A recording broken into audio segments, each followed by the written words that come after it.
Welcome to Wellness Made Easy with Wendy and Kirsten. Hi, I'm Wendy. After I graduated with my master's in wellness management, I started my own company, T2 Coaching, Health, Fitness, and Sport. And I'm Kirsten, an athlete, vegan, life coach, and girl mom, running a business focused on helping others create a life they love. We are here to explore all things wellness to help you become the person you've always wanted to be.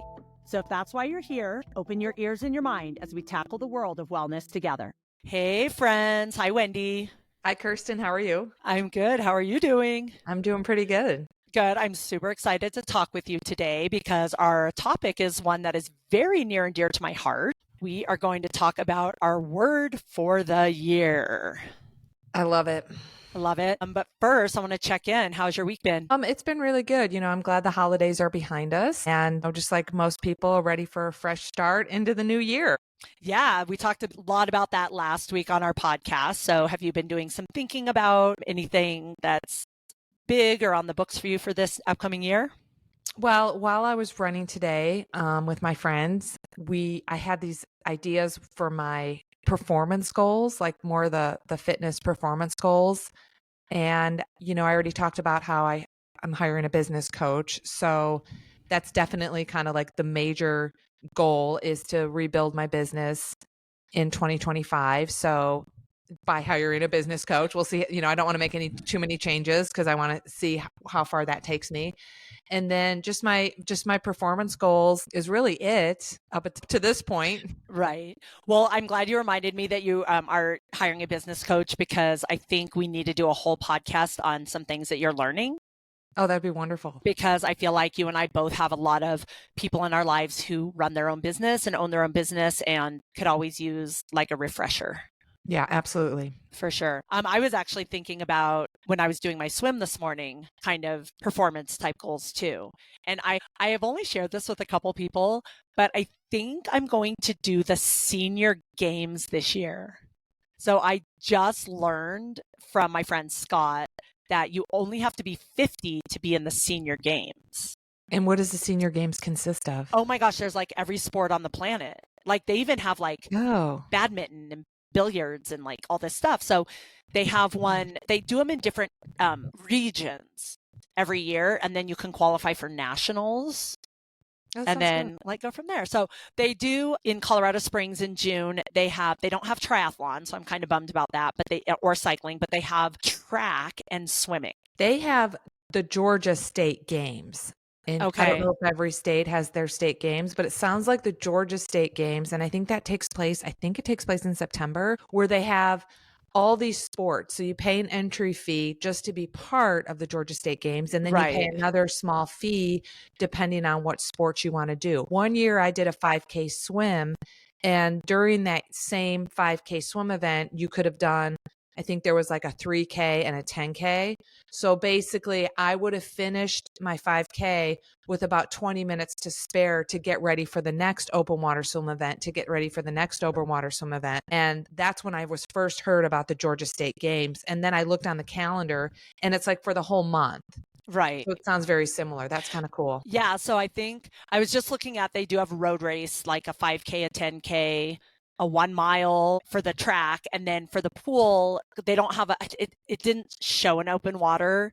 But they also haven't released all the details. So there might be something open water, but at least I could do some of the distance swimming. So I don't know. That's just something I'm kind of like toying with for my next year. What is your wellness win from this last week?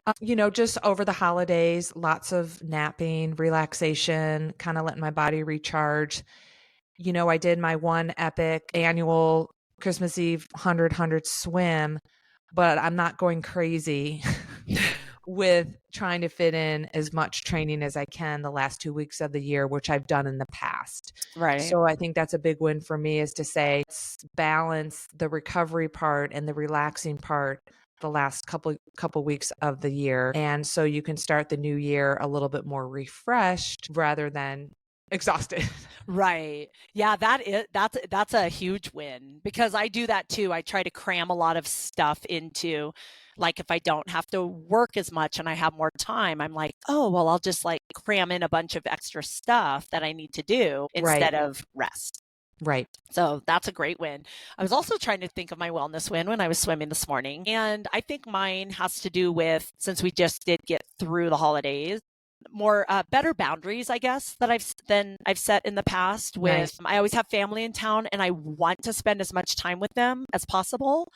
But then then I end up staying up too late. And then I have to wake up really early if I want to get my own stuff in so I can go hang out with them again. So I think instead of like coming home at midnight and waking up at 5, I've been more like coming home at like 10:30 and waking up at 6. Nice. So kind of the same thing, like more, but mine's based more on sleep. Like if I don't sleep, I'm a hot mess. Right. So I think creating those boundaries for myself, it's not like anyone's forcing me to do it. So I don't need to create boundaries with other people, but I just like to do everything. And then I wear myself out and I always start off January sick. Yeah, that's bad. So definitely setting better holiday boundaries for myself. Yeah. And this was really good. I've eaten more crap than I normally eat. But I remember years past where I would be so like full. Like I'm like, oh my God, I ate so much I can't move. I know. I remember hearing that voice. I know, right? And I feel like even though like we went to the movies yesterday, I ate a bunch of candy, but I never was like, oh, I'm so full. And I kept putting things in my mouth. Like I was like, I'm eating crappy right now, but whatever, instead of like stuffing myself. So I feel like boundaries around food, I've been definitely a lot better at this year. Yeah. Oh, that's great. I'm so happy to hear that, especially coming from you. I know. So for those of you who have never had a conversation with Wendy, she's like so laid back about food, even with like past eating issues and stuff. And like, I'll be like, oh, I ate a whole bag of chips.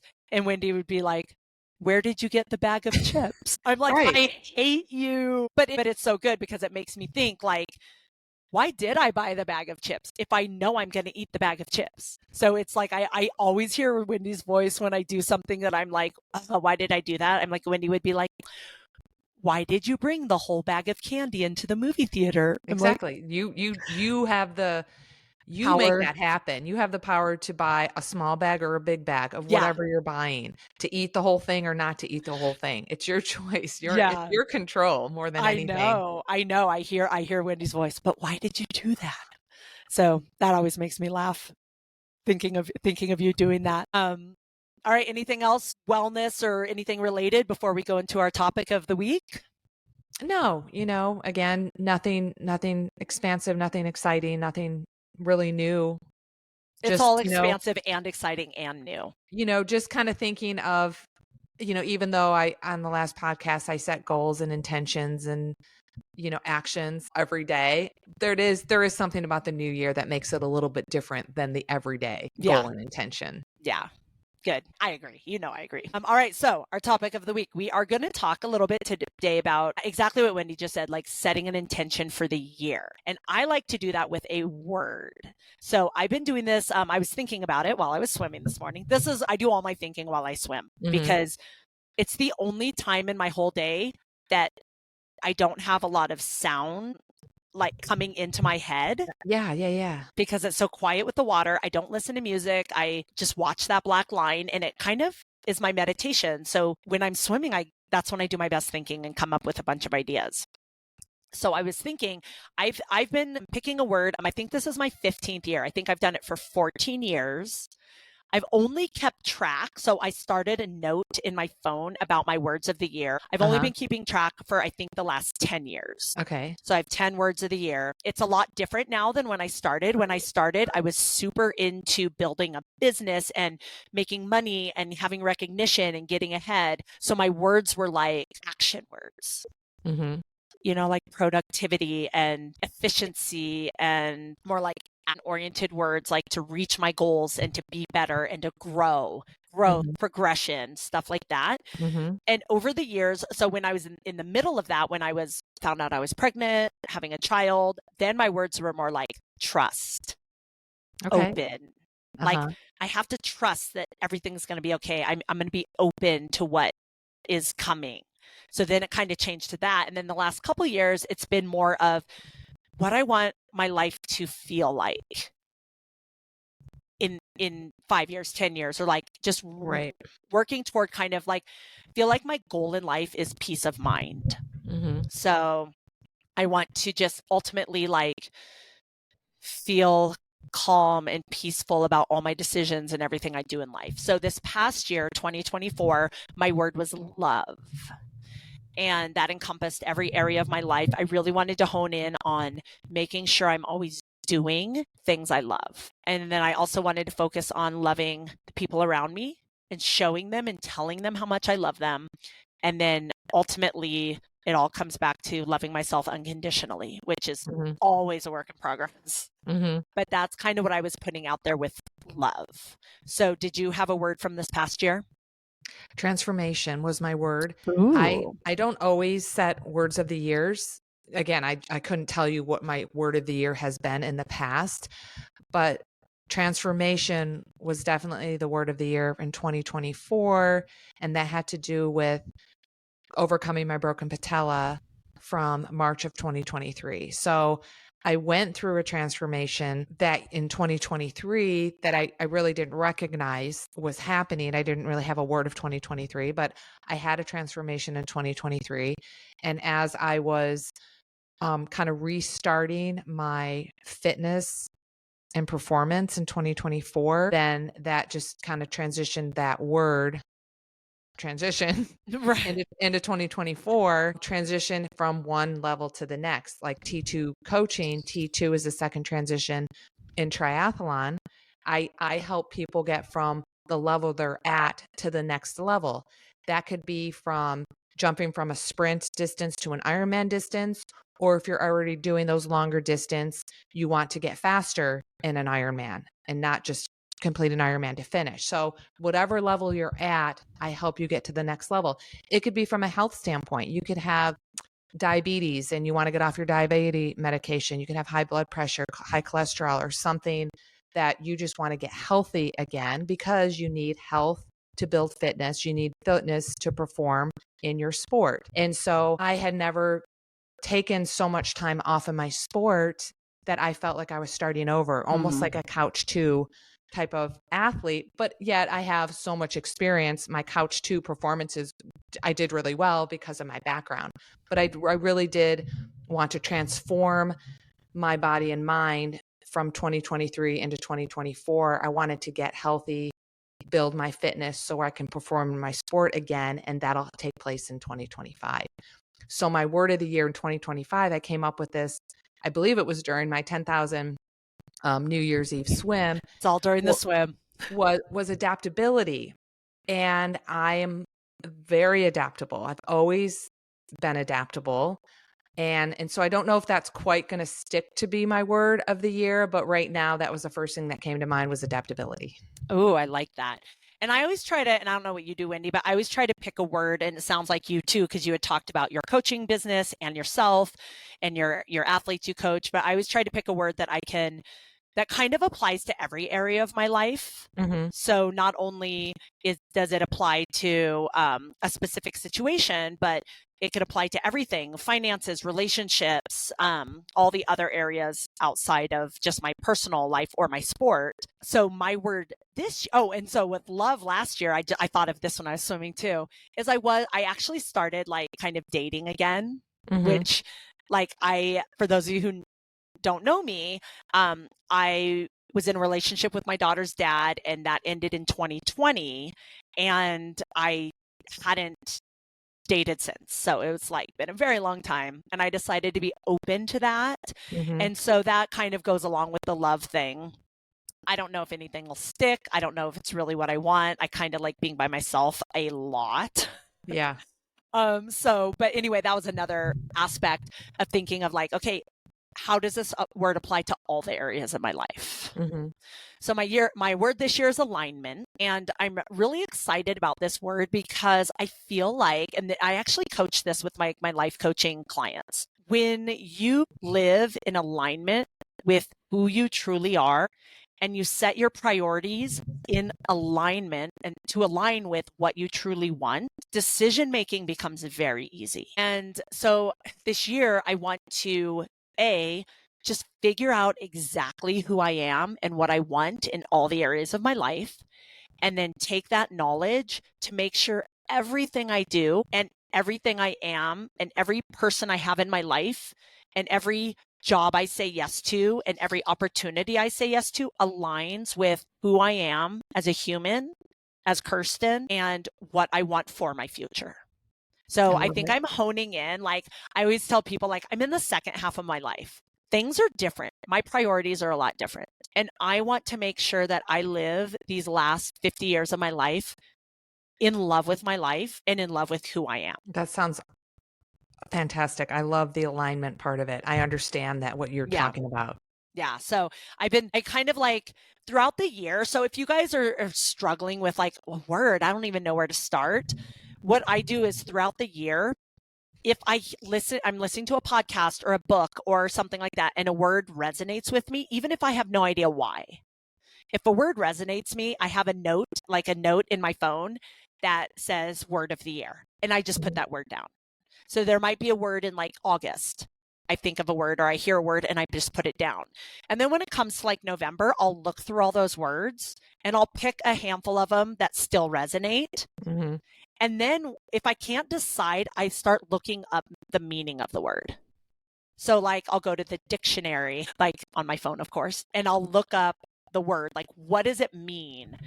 And then maybe look up some pick quotes, like images on Google and see if like any of the way that the word is used in kind of the personal development area, if I'm like, I like what that message is. Yes. So that's like my research for coming up with my word. What about you? Do you just kind of... No, and I think that's very helpful to help others who never have done this before. The only reason I have a word is because it was the last 2 weeks of the year, and everything I saw like on social media had to do with what is your word of the year? What is your theme of next year? What are your goals? What are your resolutions?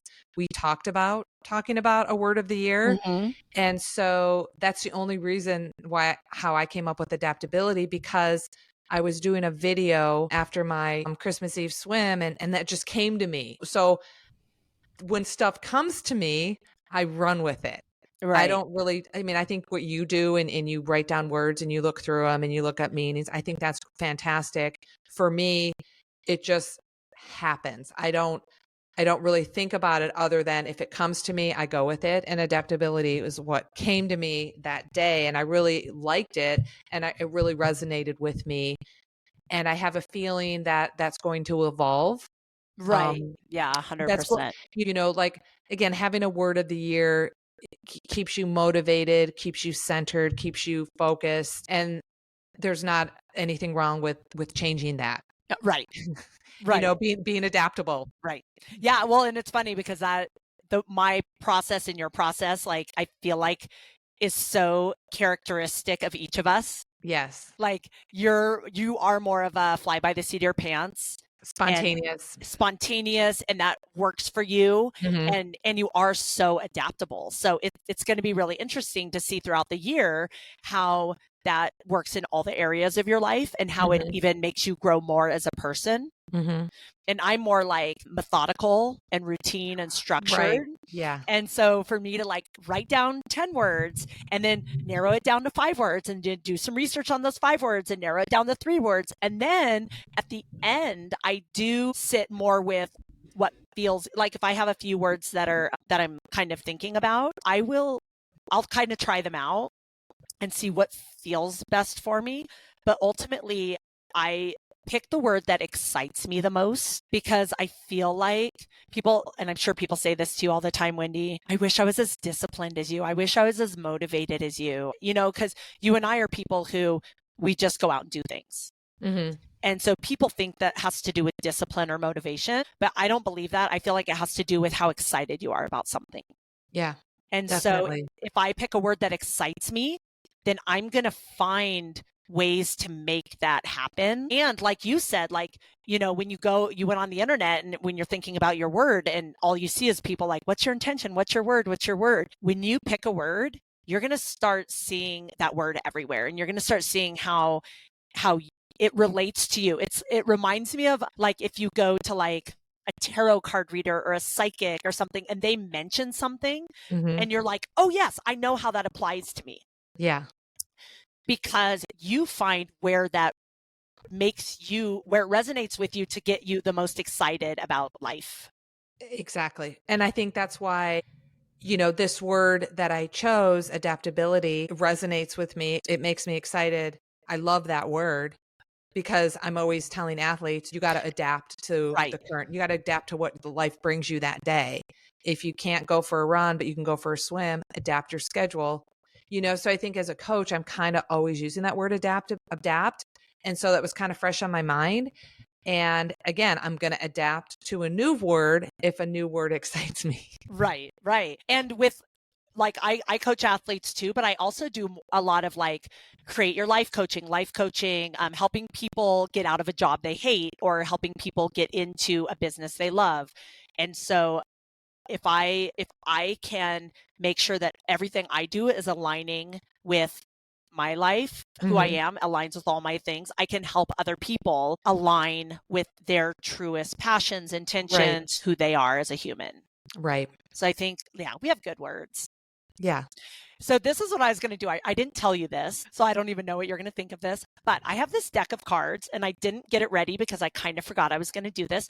Of course, I thought of it while I was swimming. So these are called Power Thought cards. And Louise Hay is one of my people. She's no longer living. She's a big like mind body connection person from back in like the 70s. She was really big. So I grew up with, like, if my throat hurt, my mom would pull out the Louise Hay book, which was kind of this little like chicken scratch book, because it was like this woman made these books and sold them at like Science of Mind or like thought churches and stuff. So if my throat hurt, my mom would pull out Louise Hay's book. Why does your throat hurt? Because blah, blah, blah. And she'd give me like the emotional meaning of why my throat hurts. So Louise Hay is someone who, oh wait, I lied. These weren't the cards I was going to pull. See, we can change our mind, right? We're adaptable. Okay. We're so adaptable. This is the deck. Anyway, I love Louise Hay anyway, and I pull cards from her all the time. But what I was going to pull from today are the angel cards because they're one word. That's why I was going to pull from the angel cards. So there are like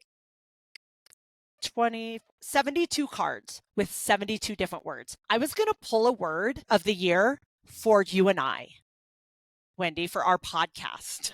Okay. Because we're just starting it, right? So I'm going to pull a word and I'm not going to look at them. And I'm going to think about what word do we want to focus on for this podcast and for our relationship as co-friends and humans and podcasters and business owners and whatever. So that's what I'm thinking right now. What word do we need to focus on for our podcast in 2025? And the word is, I like it, delight. Okay. Delight. So this is our word of the year for our podcast. It's delight. And I like that because we talked about this last week. One of the reasons why we're doing this podcast is Wendy and I want to see each other more. And delight is, to me, a really like happy, positive word. Yes. Do you like delight for us? I like delight. Okay, perfect. So Wendy and I have been trying to I think I've bought 5 microphones that I've tried to use when we've been recording this podcast. So this one might sound different than our last podcast, which might sound different from our next podcast, but we wanted to jump on it and get some episodes out. So we've been spending a lot of time together, like laughing at ourselves because it can't be this hard. And me laughing at the $500 I've spent on microphones over the last month and none of them working. So I'm hoping you guys can hear me. If not, they're going to adapt. We'll adapt. I love it because this is in alignment. This podcast is definitely in alignment with who I am and what I want. Yes. So we also we didn't get to this last week, but we talked about it, some listener questions. And we want to do this every single week. And depending on the length of the answers to the questions, we want to tackle at minimum 2 listener questions, but maybe even get to 4. So Wendy, did you want to first talk about your phone line if people want to call in questions? So I have from the podcast that I used to do, the Endurance Hour podcast, we have a thing called SpeakPipe, and it's on my website, T2 Coaching. And I will probably be able to share the SpeakPipe link in the show notes. But if we can't, go to T2 Coaching. We can, but they can also go to T2 Coaching and just check out your website. You can call and leave us a voicemail on SpeakPipe. I believe you have 90 seconds to ask the question or make a comment or send us a review or whatever you want to say on SpeakPipe. You have 90 seconds, and then we can share your voice and what you are asking or what you are saying from SpeakPipe on the podcast, and then we can discuss it. So if you have a comment or a question or anything you want to share with us to discuss, it's fun to be able to get some real life voices and feedback. It seems more honest and authentic, and there's a place that you can go to, as well as you can join. We each have a Facebook group. Mine is T2 Endurance Club. Kirsten's is Food, Fitness, Finance, Family Fun. You can join our groups, ask questions. We're both in each other's group. You can find us on Instagram and Facebook, of course. And I don't know if you have any other social media platforms that people can go to ask you questions. Those probably I check Facebook the most as far as messages, but I'm more of an Instagram person. Yeah, so either way though, we would get those questions. But when you either leave something on SpeakPipe or ask or just like write us a question, let us know if we have permission to use your name. Yeah. Because I know you could also email us. I forgot to leave out. You could always email Kirsten and I. Yeah, because I know that some people love to be like, "Hi, I'm Kirsten. Here's my question." And you can let everyone in the world know that I asked. And then some people are like kind of nervous about saying my name. But I really want my question answered. And either way, whether you want to be called out by your name or whether you want to be anonymous, we don't care at all. We're not going to choose the questions of the people who only want their name mentioned. Right. So Wendy, why don't we start with each of us with one of our listener questions, and then because I definitely want you to answer your thoughts about the listener question I got this week, and then we'll see if we have time for one more. Okay, so you want me to share my question first? Yeah. Okay, so this is from Angela. She's in the T2 Endurance group. I used to know her very well when I lived in Fort Collins, Colorado. So that's where we actually met. She's part of a lot of my different groups of coaching that I did back then. And she asks, what do you do when your body sucks and no longer allows you to do what you love?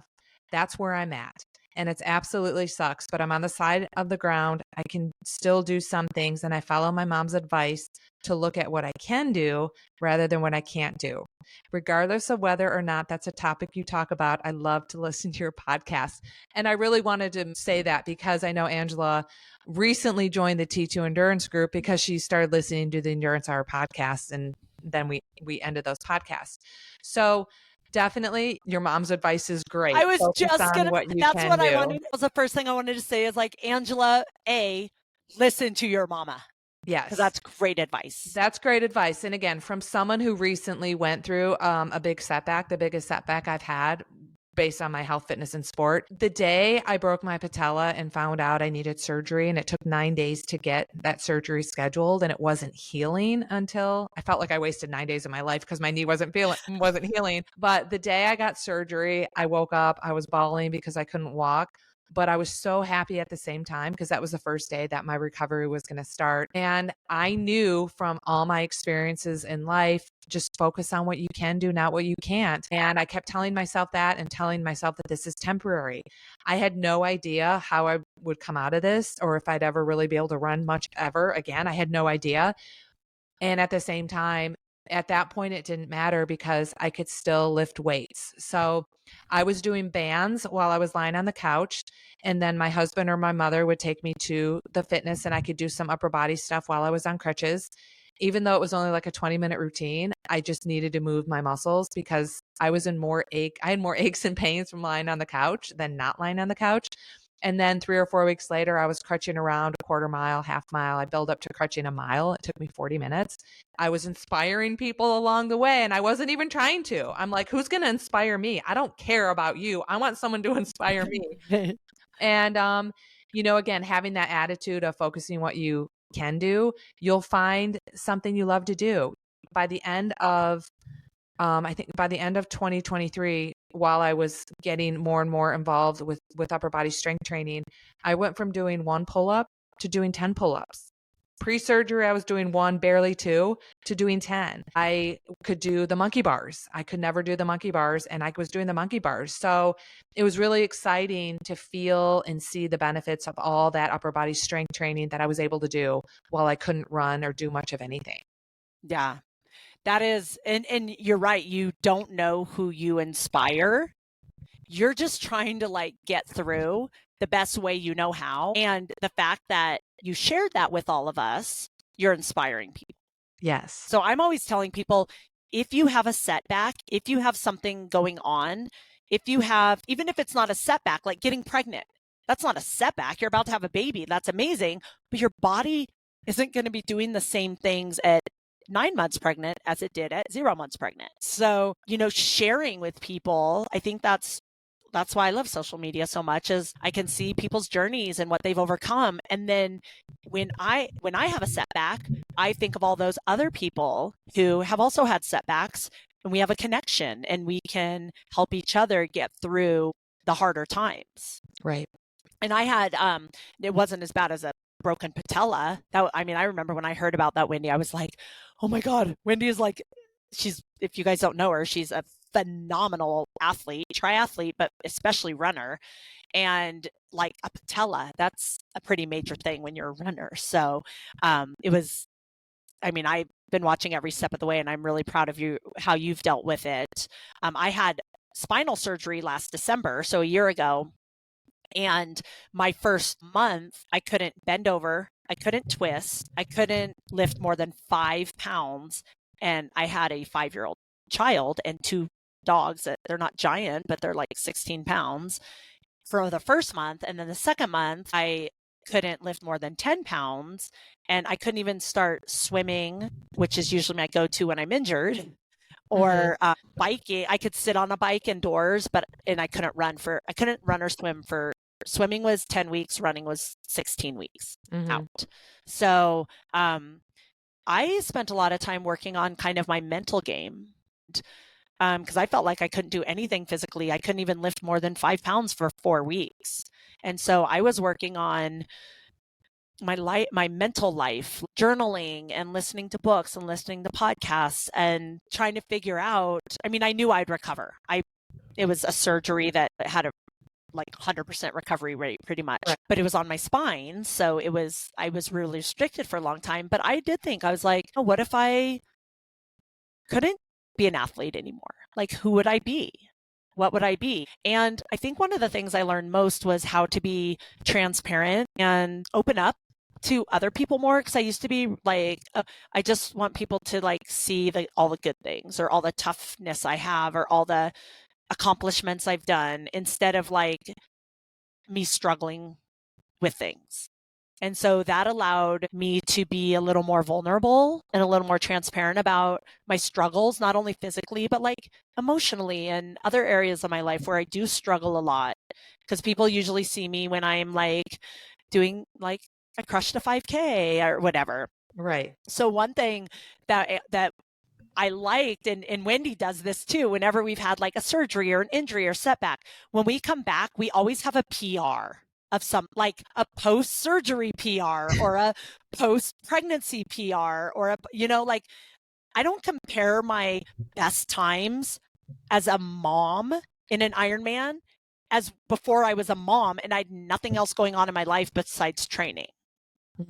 So I have oh, this is my fastest Ironman since I became a mom, or this is my fastest 10K since my spine surgery, or this is the most pull-ups I've done, ever, but especially since you're so, taking that opportunity to be it's a PR.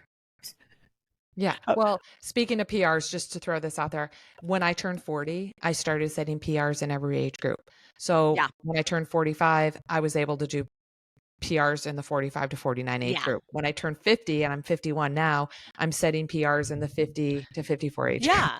Because you guys, we're not the same person as we were 20 years ago. Right. And like in a lot of ways, and Wendy and I agree, we're both so much better in so many ways. But if you're like chasing a K PR from when you were 20 and you're now 55, I mean, it could happen. But if you were a runner in your 20s and you were, you're a fast runner, it's going to be challenging to hit that lifetime PR. Right. So I've been doing triathlons for 32 years. So I'm not only a master's athlete, I have 32 years of wear and tear on my body, plus all my collegiate and age group swimming wear and tear on my body. Yeah. And that makes a big difference starting, 32 years ago at being age 51 versus starting when I was 40 and being age 51. Right. It's a totally different wear and tear on your body and it's totally different feeling being a master's athlete based on how many years you've already been doing it. Right. That actually leads right into my listener question. And I didn't ask this person for it's a man. I forgot to be like, oh, can we use your name? So I'm not going to. But from here on out, just let us know if it's okay if we use your name. But my listener question has to do with an aging athlete. And he wanted to know how you can keep your speed and endurance on point and sharp as you age and as your body is changing. And I definitely love to hear what you think, Wendy. What I tell my athletes is you can still do those key hard workouts like your interval run on the treadmill or your threshold bike workout or your 100 repeats in the pool at race pace. You can still do all these workouts. But what I found as an older athlete and what I found with my older athletes is we just need a little bit more recovery and we just need a little more warm up and cool down. And then incorporating a little bit of extra strength training, stretching, body work, massage, and recovery type stuff. So what I've found effective is if you took a 7-day, let's say you have a 7-day workout cycle and let's say you do these 6 key workouts in your 7 days. You can still do those 6 key workouts, but maybe make it a 10-day cycle or a 2-week cycle. So you're still getting those key workouts in, but you're incorporating more time to do those other things to help take care of your body and recover better. And so let's say you're doing a speed workout on the treadmill. And let's say your speed workout is 30 minutes, like the hard part's 30 minutes. In the past, you might have been able to do a 10-minute warm-up, 30-minute workout, 10-minute cool down, 5-minute stretch. So that workout might take 55 minutes to an hour. You could take that same 30-minute workout, but you might need to do a 30-minute warm-up or a 20-minute warm-up, 20-minute cool down, 20-minute stretch. So that workout might take an hour and a half.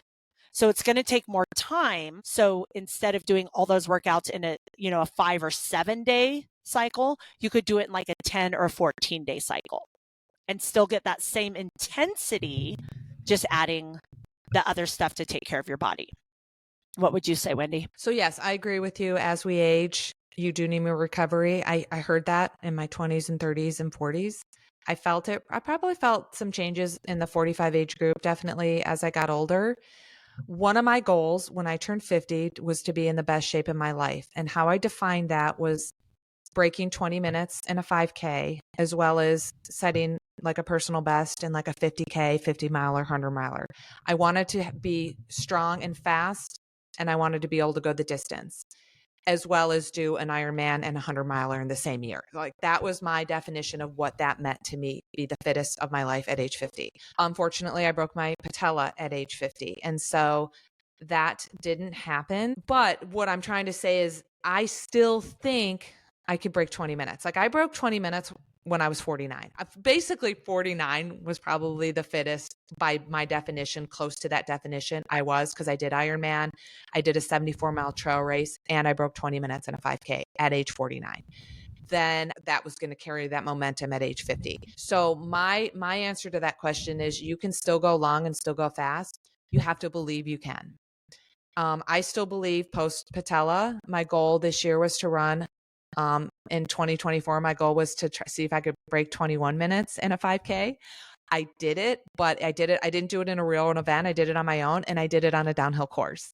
And so the first mile and a half was all downhill. And then I did a mile and a half flat, a little bit of incline, but I did a 20 minutes and 53 seconds. So in my mind, I broke 21 post patella, and that's great going into the year 2025. So you have to believe you can still get fast, and you have to believe you can still go long. Now, as you age, you may not be able to do that all at the same time. So you say, okay, you set it up into the first 6 months of the year, I'm going to work on my speed and see how fast I can get by following a specific plan that's structured to make me faster. And then at the second half of the year, I'm going to follow a structured plan that's going to make me be able to go longer. So that's kind of how I read the question about speed and endurance at the same time. And again, as you age, you're going to have to take more recovery days. So if you do a hard session on a Wednesday, you're going to have to take Thursday and Friday, very easy endurance recovery intensity, and then you can hit it hard on Saturday. So that's what I'm finding post patella. As I age, I am taking a hard day followed by 2 recovery days where my intensity is, again, zone 1, zone 2, RPE 1 to 5. Right. And then I know I can hit another hard session 2 days later. So maybe I'm getting 2, maybe 3 harder sessions in a week. And again, I'm focusing specifically on running. I'm not doing as much multi-sport training as I used to, but it's working for me. So I'm extending that 7-day cycle. I'm doing 2 or 3 hard workouts in 7 days, and then I'm hitting the other 2 or 3 hard workouts, meaning maybe one week I'm doing the threshold and the next week I'm doing the zone 5 stuff, the higher intensity stuff. I'm not all trying to cram it in one week. Yeah, for sure. For sure. And I just want to mention, because I teach fitness classes, and one of the gyms I work at is primarily older population. So my main class I teach there is a functional strength training class, and I have about 40 clients in that class. And I would say the median age is 70. So most of the people are like 60 to 80. So I'd say median age 70. And the thing that I drill into them all the time, and they all get it now because they hear from me constantly, but that some of you guys might not know about aging. So back in the olden days, for strength training, for when you got older, back in the olden days, they said, grab some light dumbbells and do 20 reps. And that's your strength training when you're old. I just want to make sure you guys all are aware that that is super outdated, and every single human on the planet, even as you get older, you should be doing some strength training, which means heavy weight that you could maybe only do for 8 or 10 reps. Yes. On all the muscles in your body. I just wanted to add that because that's a question I get at the gym a lot with the older clientele that I work with. And they're like, oh, but I don't want to hurt myself. I heard we're not supposed to lift heavy. No, and I've been Wendy and I have both been in the fitness industry for 30 plus years. So we remember that thing. That was a thing, just like low fat was a thing. And just like, no back bends was a thing for a while. Like there's a lot of things that come and go. And right now, all the research shows that as you get older, you need to strength train heavy weights, lower reps, at the very least once a week, but I would say 2 to 3 times a week if you have the time. I couldn't agree with you more. You may want to do a couple weeks of just if you haven't lifted weights ever. Oh gosh, yes, thank you. You ease into it. And again, that's important because if someone's not really in tune with strength training at all, you do need to go through an anatomical adaptation. You do need to let your muscle tendons and bones adapt to strength training, but you don't want to stay there. You want to adapt. You want to overload, adapt, overload, adapt, overload, adapt, overload. Yes. Awesome. Thank you for that. I always forget the disclaimer part, but that is 100% true. And if you're not really sure what to do, get with a trainer at your gym. Every gym has great certified trainers. Yep. Wendy and I both do strength training, even remotely. So you guys can talk to us about it too, or that could be another listener question. So speaking of listener questions, if you guys have anything that either you have a specific question you want us to cover in the listener question part, or a whole topic you want us to cover, and if we get a lot of questions about a similar topic, that's how we're going to pick our topics. So if you guys have a big topic you want us to go over in the next couple of weeks, let us know. Anything else you wanted to add to that, Wendy? Again, email, SpeakPipe, Instagram, Facebook, we're available. Feel free to reach out to us anytime. Yeah. And and both of us are very good at answering questions. Like Wendy and I are both here to take all our knowledge and experience to help you guys live a happier, healthier life. That's why we started this podcast. So you guys, please let us know what you want. And Wendy, what are you most excited about in this upcoming week? What am I most excited about in the upcoming week? Well, I have a lot of swim meets scheduled. I think every weekend in January. I think I have one weekend that I don't have a swim meet scheduled. And these are swim meets for the kids you coach, not for the yourself, kids I coach. Correct? I coach the swim team at Lifetime Fitness. It's a USA swim team. I used to coach high school swimming in Colorado. I love coaching the kids, so I still do it. So again, just trying to manage my weekends of still being able to do the activity, fun stuff that I like to do while I'm very present and focused on coaching the kids for their events. One place I get to go is Athens, Georgia. So we do have a swim meet at UGA. So I'm excited that some of my kids are already signed up to go to that meet, because that's one meet that I didn't get to go to last year. I went one day, and then the next day my kids got sick and they canceled. So I'm excited to go to UGA, but just really trying to balance my weekends that they're not all taken up by a swim meet, because that gets really long, and spending a full day or a full 2 days at a swim pool area, I definitely need my fresh air and my runs in between sessions. Yes, for sure. I think what I'm most excited about is it is the new year. I have a couple irons in the fire right now, and it's all stuff I'm learning how to do. I'm starting a new app for my personal training and coaching. Mm-hmm. And it's kind of like Wendy and I starting this podcast. We're both Wendy's done a podcast, so she knew what to do, but she wasn't in charge of she had equipment that worked, and she just hopped on and shared all her stuff. And this, we kind of started with I don't know what works. We're on a new platform. We're on new stuff. It's all a big learning thing. But we're let's just do it. So I'm kind of like that with this app. So what I'm most excited about, and this is going to sound bad, but if you're a mom, you understand, my daughter's with her dad this weekend. And so I actually have time to figure a bunch of stuff out. And I'm excited it's needed. Yeah. I would not be, I say this all the time. If I was in a relationship with my daughter's dad, or if I was married, I was in a marriage and we had a kid, I don't know how married people do it, because I need the break to be the amazing mom I am. I need my time without her so I could do all my things, so that when I'm with her, then it could be her and I. So I'm excited about a kid-free weekend. Great. Love it. I know. Love it. Well, Wendy, this has been a delight. This has been a delight. So I'll see you guys next week. Did you have anything you wanted to add before we sign off? Make it a great week and send us those questions. All right. Thank you guys for listening. We love you. Bye. Make it a great day. Happy New Year. Oh, do the make it a great day again. Make it a great day. We were talking about trying to do it at the same time, but it might not happen. We'll try it. 1, 2, 3. Make it a great day. Great day. That wasn't good. Just kidding. All right. Bye. Bye. Thank you for listening to Wellness Made Easy with Wendy and Kirsten. If you want to learn more about us or anything we talked about today, check out the links in our show notes. We would love to know what you think of our podcast and what you want more of. So drop us a comment, send us a message, and help us out by leaving us a rating and a review. And don't forget to let us know your wellness win for this week. Thanks for listening. Make it a great day.